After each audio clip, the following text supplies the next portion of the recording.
partes, que é o planejamento para o futuro, revisão de procedimentos, gerenciamento de informações, requisições de suporte para negócios, interferência no usuário de TI e o controle de incidentes. As suas responsabilidades é realizar aberturas de incidente e o controle dos mesmos até o encerramento. Caso elas não sejam bem-sucedidas, há outra solicitação que eles fazem novamente um reparo para que seja solucionado o problema junto ao cliente.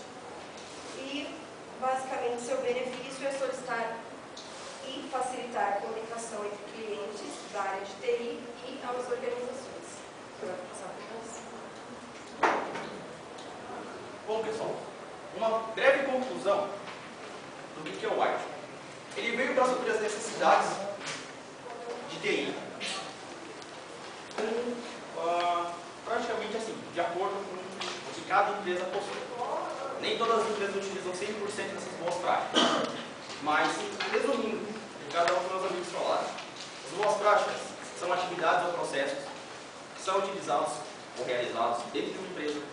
Dependendo da empresa, cada empresa tem a sua.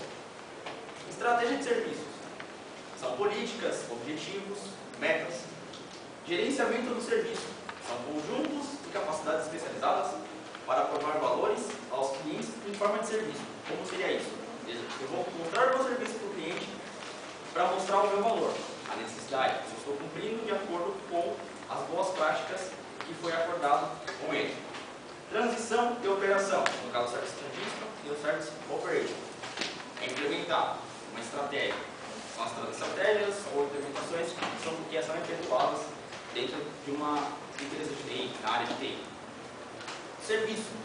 É um meio de entregar o valor também, que é prestando aquilo que você foi contratado. E a melhoria contínua é um aprendizado, ou como a gente pode melhorar cada vez mais, e até mesmo manter um serviço com excelência. Obrigado a todos.